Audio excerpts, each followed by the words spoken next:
Hi, this is Peter Gilmartin, and I am a program director at Primary Source in Watertown, Massachusetts. And we're happy that over 100 educators from across North America and Japan have registered to participate in today's session, which is the third of a three-part series on teaching about Japan, which has been organized by Primary Source and supported by the U.S.-Japan Foundation.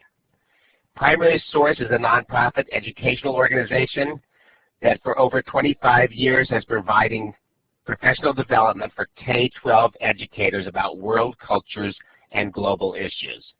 We offer multiple courses, including online courses on Japan and China, and have published source books on both modern and ancient China. Further, our website contains numerous free bibliographies and teaching materials.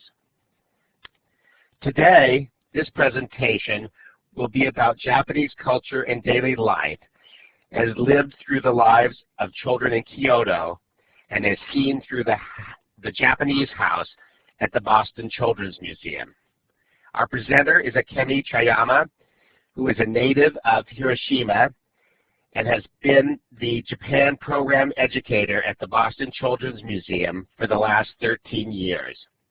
At the museum, she has designed professional development programs for educators, arranged educational museum visits, and takes care of the Japanese House exhibit. Recently, she and others at the museum have been developing an online virtual tour of the house and related educational materials so that more children can learn about Japanese cultures through the remarkable resources of the museum. So now I'd like to turn it over to Akemi. Akemi, thank you for coming, and we're looking forward to your presentation. Thank you very much, Peter, and Jinjin Primary Source and the U.S.-Japan Foundation for special opportunity. Now, please let me begin by introducing the Boston Children's Museum and the Japan program. Boston Children's Museum is 101 years old this year, and we are the second oldest children's museum in the country. From the beginning of this museum, teaching about Japan has been part of the cultural education programs. Many Japanese objects in the permanent Japanese collection were donated in the early 1920s. To teach American children about life in Japan. In the 1960s, a Japanese tea pavilion from Kyoto was installed in the museum's original building. Then, when we moved our building to the current location in 1979, a big change occurred to the Japan program. Kyoto and Boston are sister cities, and in 1979, they were celebrating the 20th anniversary of this friendship. Kyoto wanted to commemorate this special occasion by sending a gift to Boston. And the gift that they chose was an authentic house from Kyoto's Nishiji neighborhood, which is famous for silk and textiles. Through a collaborative effort between Kyoto and Boston, this house was eventually brought over to Boston and installed as a special permanent exhibit in the museum. After this house was chosen to be sent to Boston, a group of traditional carpenters disassembled the house and then reassembled it back halfway to make sure it would work well in Boston. Then they took it apart again, put it in 43 crates, and set them across the ocean. After landing in Seattle, it took 10 more days by train to arrive in Boston. As soon as the crate arrived, a group of master carpenters from Japan came to Boston, and they lived in Boston for more than a few months to build this house back together inside the museum. Shinto ceremonies were held during the construction period, just like what they would do in Japan, and Bostonians joined these ceremonies to learn and experience traditional Japanese culture alongside the carpenters and other people from Kyoto. Here you can see ceremonies taken and Mr. Kiyoshi Yasui or Yasui-san proceeding one of the simple ceremonies.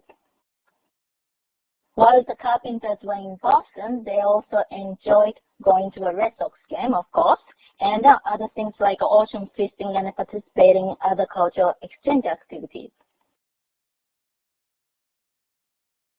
So this Japanese house exhibit is also called Kyo no Machiya. Kyo is short for Kyoto, and Machiya is a traditional urban house. Therefore, Kyo no Machiya means Kyoto's urban house. Machiya is a style of house where an artisan or merchant family both lives and works. Usually, the front side of the house functions as a store or workspace, and the private family space in the back side.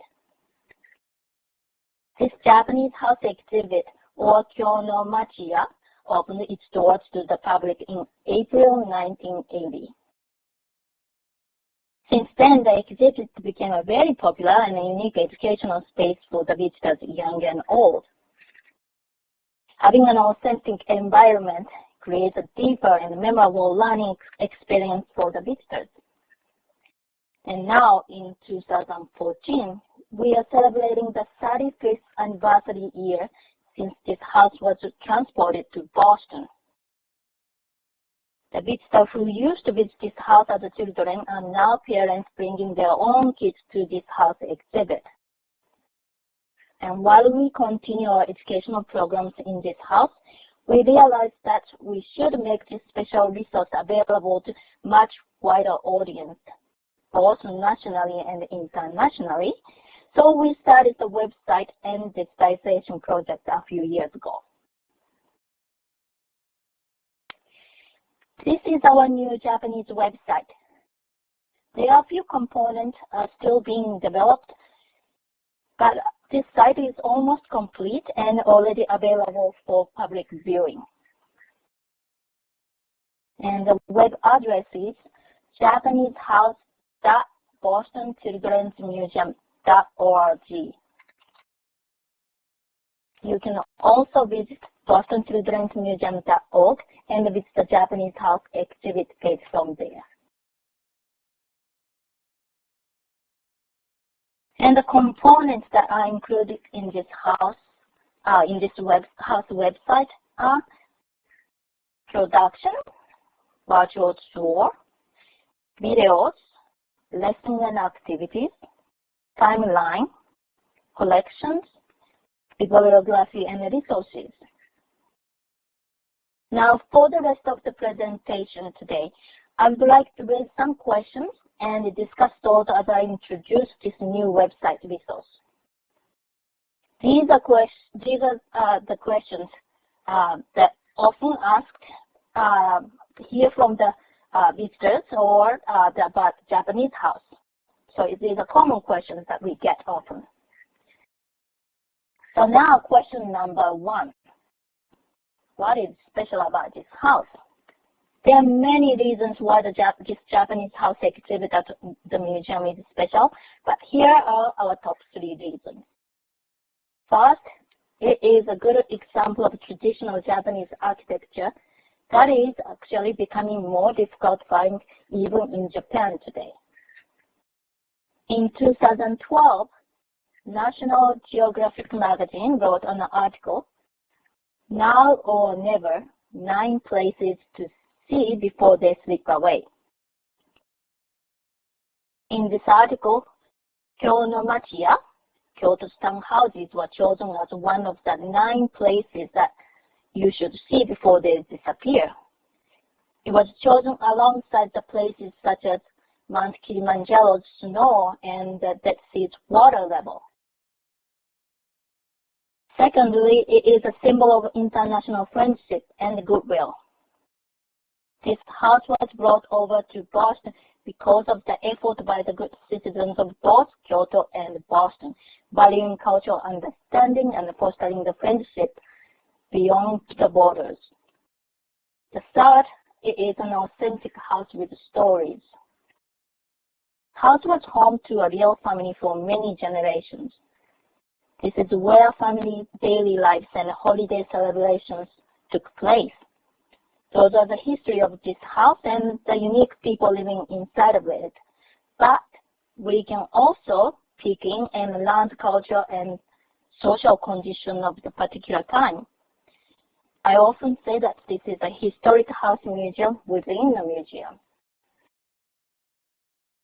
And now question number 2. What does this house look like? In the virtual tour page on the website, you can experience a 360-degree virtual visit of the Japanese house. You can visit the Japanese house from your own computer and experience what this house looks like. Each space of the Japanese house has a hotspot introducing basic cultural background and room functions.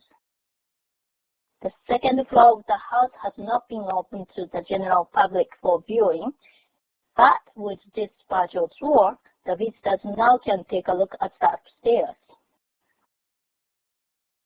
Now, as you walk through the virtual tour, you will notice that this house is made of 3 main materials: wood, paper, and straw.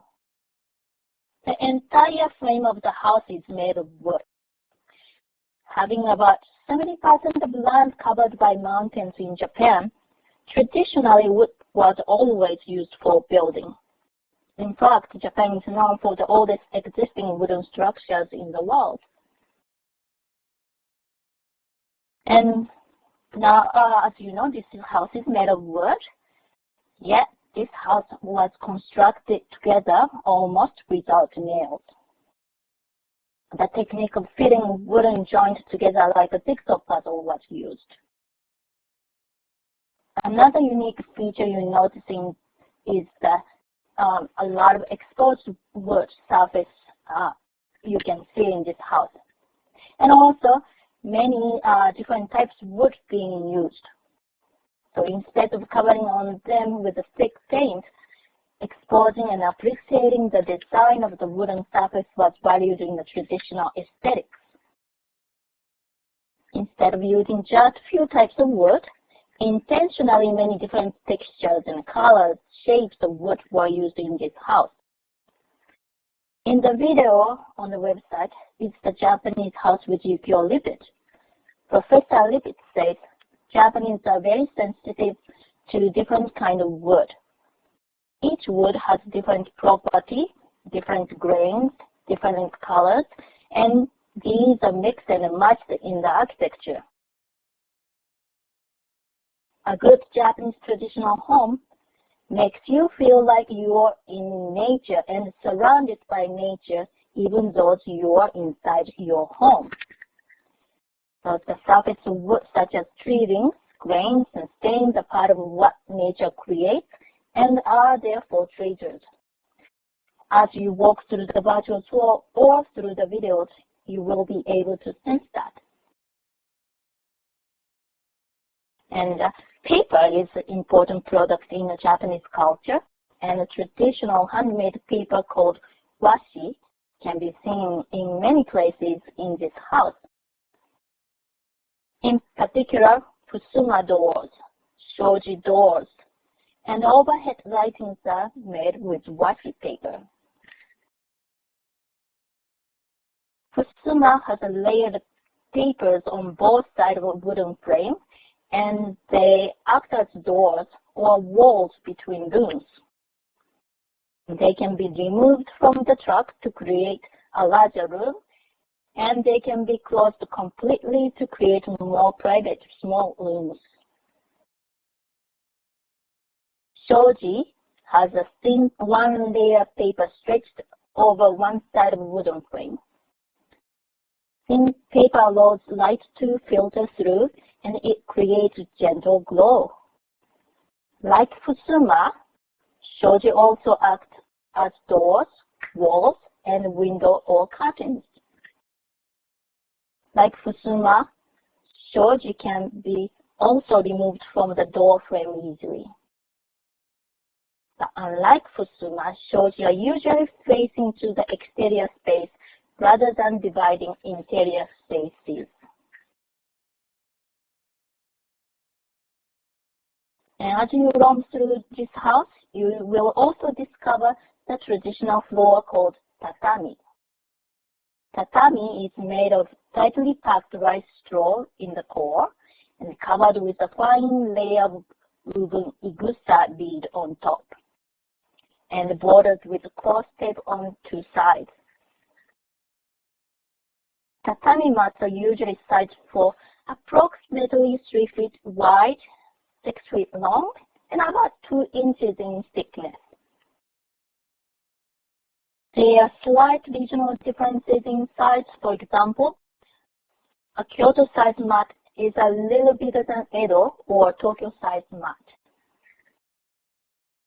And being made of natural materials, tatami floors provide ventilation during the summer heat and then to retain the heat during the cold winter time. Also, the rice straw in core of the mat is basically recycled materials after harvesting rice. So in that sense, tatami is very ecological. In tatami floors, futon traditional bedding is placed directly on the floor.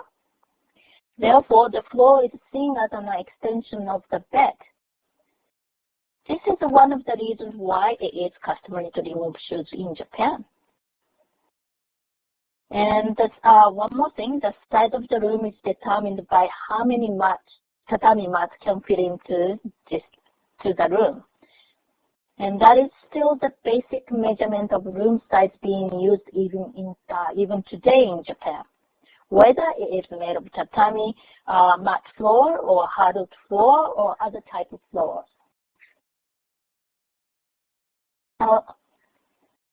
Next question, is this the way kids live in Japan today? For this, first I would like to introduce the video page of the website.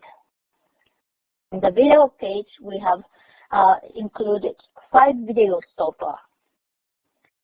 Rebuilding an Old Japanese House is a documentary video showing how the Japanese house was reconstructed here. Learn Japanese in the Japanese House is a fun practice video of conversational Japanese. Visit the Japanese House with Yukio Lippert that I mentioned before is the video in which Harvard Professor Lippert guides you through the Japanese house.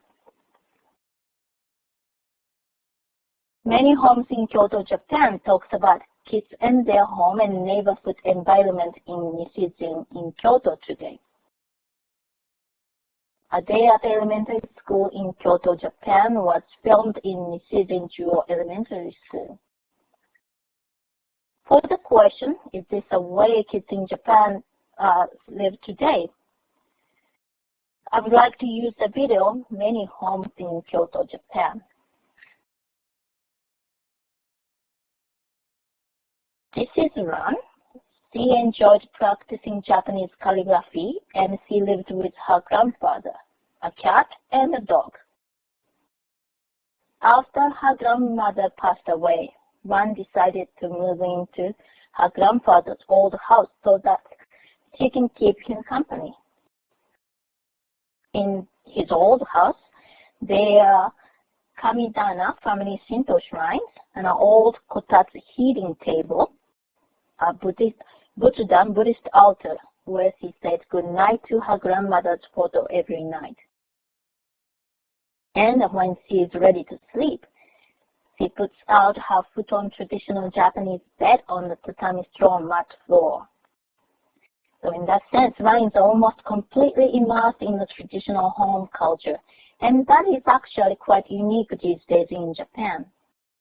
In fact, Ryan's family took this house down the century to build a bigger house with more modern conveniences, so she does not live in this traditional old house anymore. For the next kid, this is Sohei. Sohei loves baseball and enjoys studying English. He is an only child in his family and lives with his mother, father, and a dog in a modern single-family house. His living room has a couch on carpet, and his bedroom has a computer. He sleeps on a Western-style bed, There is one traditional Japanese room for traditional occasions, but most of the rooms in this house are modern and have hardwood floors. His mother enjoys quilting and loves decorating the house with beautiful flowers inside and outside. His house is a more common style home in Japan today. Next part of kids is, this is Yukiko. She likes reading and finding new and cool snacks. She has a lot of homework every day and takes English and ballet lessons after school. She lives with her sister and parents in a high-rise condominium with elevator. The way Yukiko lives is also a common city lifestyle today in Japan, a nuclear family living in a condominium. So knowing that traditional Japanese Machiya houses like ours are becoming unfamiliar to kids in Japan today. What's happening now is that some adults are working to preserve and create a space for kids to experience and learn such traditions and customs. For example, Arisa-san's Arisa House Museum and Furutake-san's Machiya Museum in the video are some of the examples. Moreover, there is Utaku-san at Sugimoto Machiya House or Akari-san in Kyoto Community Collaboration, which is an organization actually supports preservation of Machiya houses. So the question that we talked, is this the way kids live in Japan today? The answer is that Machiya houses like the one in Boston is becoming more like a museum even for kids in Japan today. So next question. How traditional and modern are kids' daily lives today? This is Shiori. Shiori is a big fan of Disney characters. In her room, Mickey Mouse is everywhere. She lived with her sister and parents and grandparents. Her family had a very old Machiya house, but it became too old, so they tore it down and built more modern and bigger home.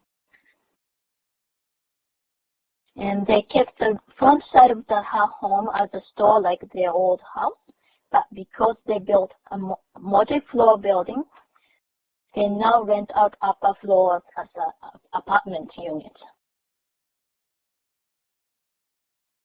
Since Shiori lives with her grandparents, her daily life is surrounded by many old traditions. At the same time, her new home comes with more modern convenience and Western-style furniture. For example, in her home, there is a Tatami straw mat room with a Buddhist altar to respect her family ancestors. There is a Kamidana family Shinto shrine in her garden to bring a good luck to family. At the same time, she uses Western-style bed, has hardwood floors in the kitchen and the dining room. She uses a table and chairs, couch, and even her toilet at home is a high-tech one. You can see so these juxtapositions and dual-sided or mixtures of old tradition and modern cultures are the fact of daily life for kids in Japan today. Now we can talk about the food culture and try to see, talk a little bit more about this. In the Shiori's video, Shiori is in the kitchen preparing the family dinner, and she eats her hamburger with rice. She uses a chopstick as a utensil to eat hamburger. And then for the topping, she adds grated daikon radish and ponzu citrus soy sauce for her burger. And then she puts her hands together and say, "Itadakimasu," and thanks for receiving this meal before she starts eating. As you can see, old traditions and modern lifestyle are all intertwined even for just having a simple meal. Now going back to the question, how traditional and modern are kids' daily life today? Living in Kyoto, probably Shiori is more exposed to the traditional ways than kids in other cities or towns in Japan. However, overall, traditional and modern customs are all intertwined for kids in Japan today. When we talk about its ratio or degree, it will depend on each kid and his or her family and other environmental elements, or simply their own interest as well. Nice. Question number 5. How is the house decorated with season? Now, observing and appreciating the seasonal changes in nature are very important to the Japanese people. Sakura, cherry blossoms in spring. Kakigori, shaved ice in summer. Otsukimi, viewing of a beautiful full moon in autumn. And mikan, tangerine oranges in winter. Such a list of these seasonal items can go on and on. If you ask Japanese about the 4 seasons, they often become very enthusiastic and even proud to have 4 seasons in their culture. Seasonal influences are also obvious at home, or in arts, in literature, or for celebrations. For example, in the Japanese house here at the museum, the Tokonoma alcove is always decorated with seasonal items. It might be a display of an ikebana flower arrangement or hanging seasonal scrolls.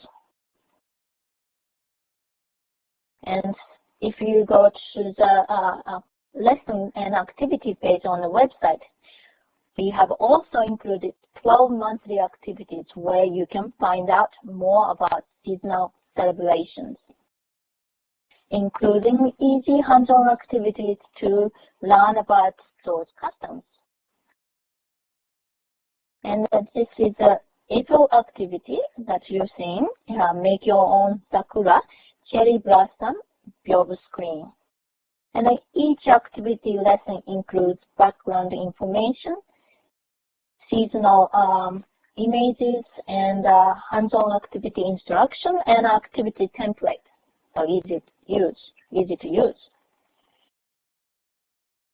Now, by browsing through the collection page on the website, you can see just how pervasive the seasonal imagery is. It appears on objects as diverse as silk kimono, wagasa parasols, housewares, and even samurai arrowhead. One of the collection games is seasonally themed as well, in order to demonstrate just how widespread something like the cherry blossom is in the Japanese culture. Here's one of the collection games. Can you guess which ones match the group of collection on left? We are also developing another game for the collection page called Create Your Own Collections, and that should be added to the site soon.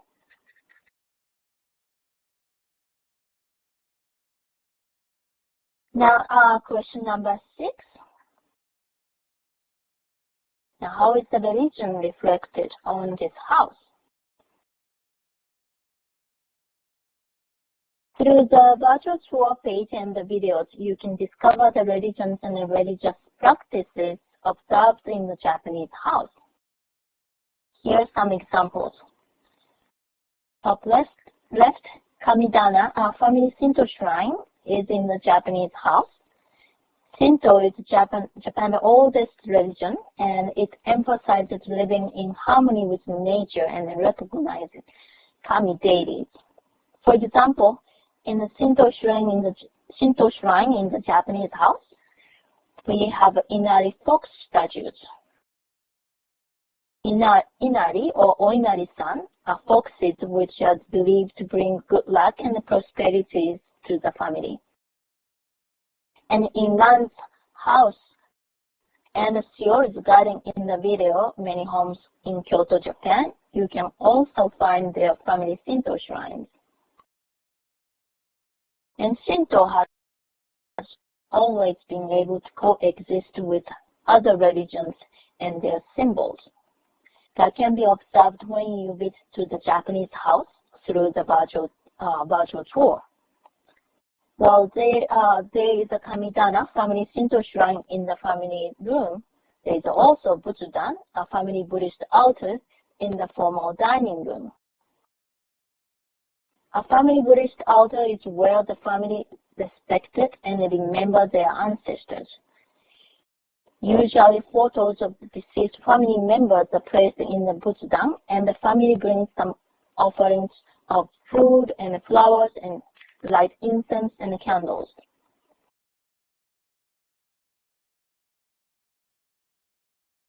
If you go to the collection page, you can see several religious artifacts in the ceremony category.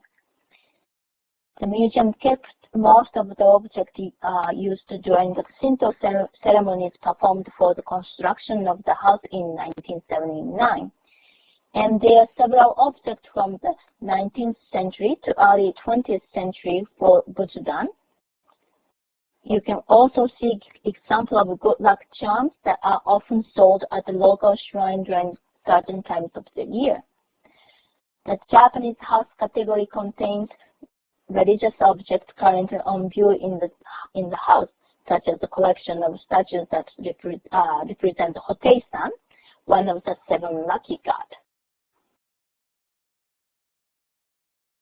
Now, before we go to question 8, I just want to point out a couple more pages that we have. And this is the page about timeline, and you can learn how the house was brought over here to the Japanese collection donated in the 1920s up to today. And you can also learn about the exhibits that we created in the past. So that's the timeline page. And next page is the one more page I want to talk about is the bibliography and resources. So there is a page that you can visit and then find out the recommended resources. Some of them are very general the books about general information. So specifically about our Kyono Machiya, the Japanese house. Some of them are saved as PDFs, and you can learn how the house was brought over here to about architectures. So the next question is what do we know about this house story? So one of our most recent works with the Japanese house exhibit is to research and collect the stories of the families of this house. It has been an amazing project, and we are learning so much about this house. One particular person has been giving us generous and kind support, and her name is Kyoko.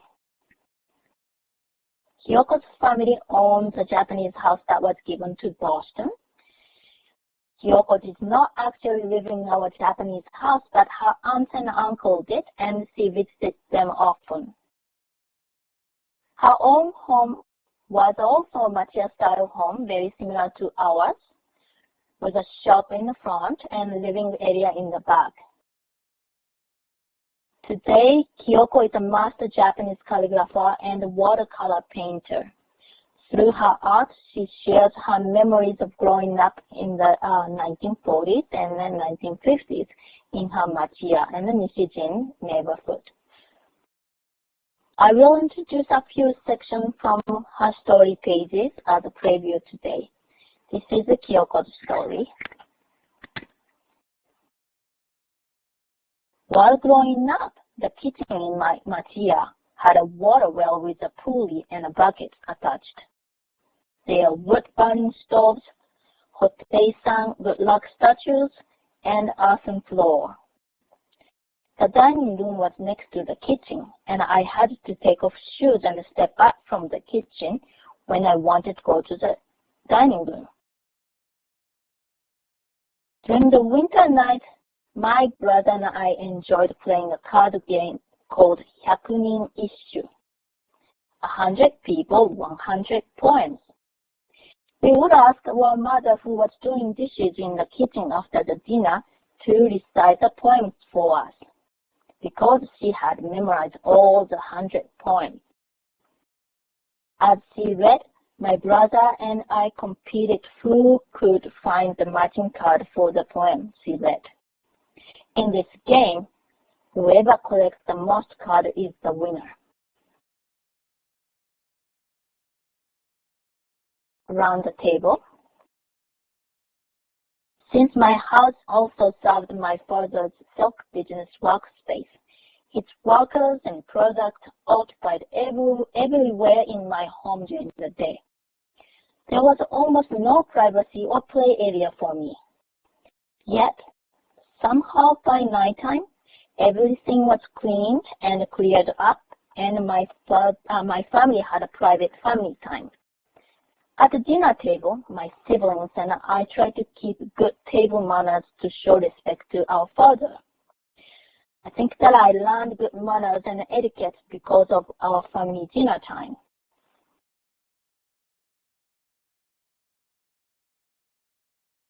Kamishibai. For kids in Kyoto like us, the street was our playground. The Kamishibai man was a storyteller and candy seller who visited my neighborhood with his special bicycle. We had no TVs or computers back then. I looked forward to his arrival every day. He always left his story with a cliffhanger, and his candies were pretty good, so I could not stop myself from coming out to the street every day. My friends and I gathered, talked, and played on the street every afternoon after school. Obon. Obon is a festival of death, and is a very important summer holiday in Japan. It is a time for family gathering and respecting their ancestors. Traditionally, a special community dance festival called Bon Odori is held, and people often wear their yukata, cotton kimono, and geta, wooden sandals, and dance to welcome back and celebrate their ancestors' spirit. In urban areas like Kyoto, the Obon Festival or Bon Odori Festival was held often on the street or temple yards. In my neighborhood, the Bon Odori Dance Festival was held on the street right in front of my house. The neighbors brought out the lanterns to light up, food to share, and music to enjoy. Then we literally danced all night long. My favorite dance song was Awa Odori, and it goes like this. A fool who dances and a fool who just watches. If both are full, it's better to dance. So I danced and danced and danced. So these are four of the storylines that I shared today from Kyoko's story. And this is becoming my personal favorite part of this website currently. And we hope to complete upload this page soon. And I think that we are actually almost ready, so you can already check out on the website. So before we end, we are from the Amanda and I are from Boston Children's Museum, and we want to do some activity as well. So if you go to the lesson activity pages, in the June activity, you can find this song called Kaeru no Uta. Kaeru means frogs, and Uta means song. Therefore, Kaeru no Uta means Song of Frogs. This is a well-known children's song in Japan, but it is very popular here at the Boston Children's Museum. Since it is popular, I thought that we can try practicing and singing together today. What I'm going to do is I'm going to sing one line at a time, and I will ask Amanda to repeat after me. And with your own space, if you want to practice along, that sounds good. Okay. So, Kaeru no uta ga, Kaeru no uta ga, kikoete kuru yo, kikoete kuru yo, kwa, kwa, kwa, kwa, kwa, kwa, kwa, kero, kero, kero, kero, kero, kero, quack, quack, quack, quack, quack. So, Kaeru no uta ga means again Song of Frogs. Kikoete kuru yo means I can hear. So the first two lines I can hear Song of Frogs. And kero kero, kwa kwa, kero kero, kwa kwa, that's the sound of frogs in Japanese. So let's try from the beginning to end one more time. 1, 2, 3. Kaeru no uta ga kikoete kuru yo, kwa, kwa, kwa, kwa, kero, kero, kero, kero, kwa, kwa, kwa. So that is the end of my presentation, and I hope that you enjoyed learning about our new website today, and I hope that you will visit and explore this site. With a frog sound perfectly matching to the spring season, although Boston we are having 40 degrees today. Well, happy spring to you all, and thank you very much. So if people want to raise their hands if they have any questions for Akemi, we have a few minutes. She can try to answer them for you.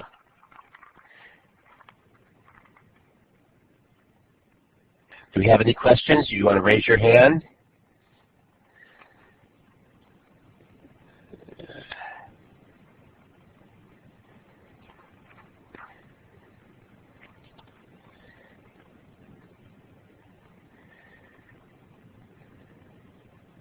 I could ask one. Akemi, how long did you work on getting all the videotapes from Kyoto? That's a wonderful addition to the website and to the materials for the Japan House at the museum. The videos, we have 5 videos, and 3 of the videos was done in 2009, and that took 1 year to finish. And the language one, the conversational practice video was done just last year. And of course, the first one, rebuilding all the Japanese house, was done in 1979. Wonderful. It looks like Terry, if you want to press your talk button, you can ask your question. Can you tell me, Akemi-san, are children allowed to walk within this house structure in the museum? Yes, they can walk around the house just like they are visiting someone's home. So they take off their shoes and then step in and walk around. So it's kind of unique that we are having a historic house inside the museum, children's museum. Oh, that's great. So they can walk on the tatami mats with socks on. Yes. Oh, that's great. Thank you. Sure.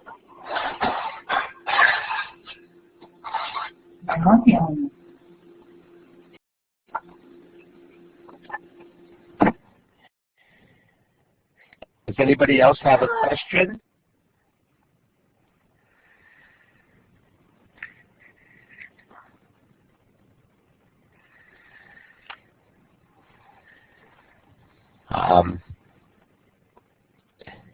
Is there anything else that Akemi or looks like Amy has a question. Okay, Amy, you want to turn on your microphone and we'll ask your question?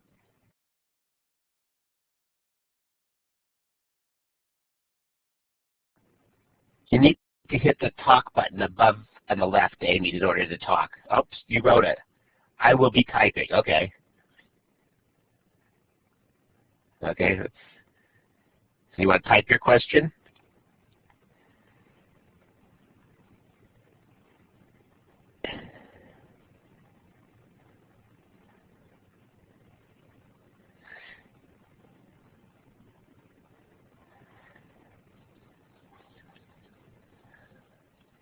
So Amy wants to know why Japanese are choosing to move into modern style homes. So what's your opinion about that? Well, many reasons. One is the convenience, and people think it's nice and cool. For example, my brother had an apartment with a tatami mat, but he and his wife thought it's a kind of old-fashioned, and so they placed a hardwood floor, purchased sort of like a rolled carpet like hardwood floor, rolled it out, and put a couch and use a more Western style room. So I think it's just I think Amy was also wanting to know whether children now have separate rooms, bedrooms, I guess. That also depends on the families and where they live. If they live in the countryside with more space, or if they have a large room, they probably have these days kids prefer to have their own private space. So that it often happens. But living in a city like Kyoto, and especially like high-rise condominiums, they have to share the space. So oftentimes siblings share the space.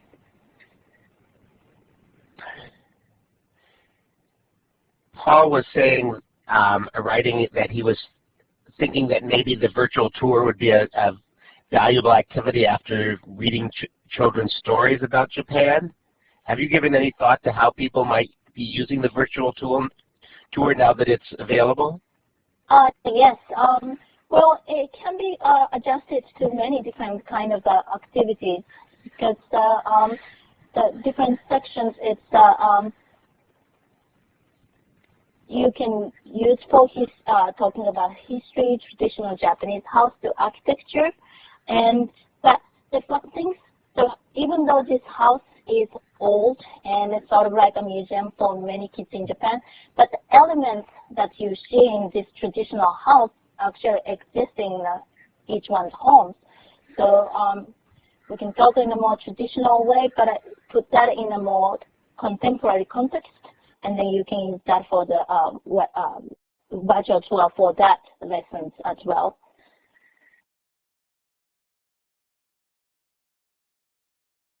Okay, do we have any more questions? Oh, we still have Akemi here. Well, let me, Jen, just once again thank Akemi and the Boston Children's Museum, as well as the U.S.-Japan Foundation for making this all possible this evening. And I also want to, again, recommend that people, look at the Children's Museum website, and in particular, the site for the Japanese house. And I would also encourage you to look at the Primary Source website and go to the section called Primary Source World, which has what we call a cultural snapshot of Japan, and has some lessons on bento, haiku, and also one on Japanese trains. In the next year, Primary Source will be offering a webinar comparing and contrasting medieval Japan and Europe, also a one-day program on samurai and medieval Japan, and an online course on Japanese history and culture. So I hope you will all please keep in touch with Primary Source by visiting our website, and if you're interested, also friending us on Facebook, so that you'll know when the registration for these different programs become available. And any people that have questions, feel free to email Jingjing or myself. Our email addresses are just our first names plus primarysource.org. And also, I'm sure that Akemi would welcome your questions and if you have opportunities to use their website, I'm sure they'd love to get feedback from teachers and educators about how it has gone with children and how it can be even improved in the future. So thanks to everyone for participating, and I look forward to hearing from you via email or in other ways over the near future. We will be sending out some list of resources and also a link to the recording of this webinar so that you can listen to it again or share it with your colleagues. So good night and thank you again. Thank you.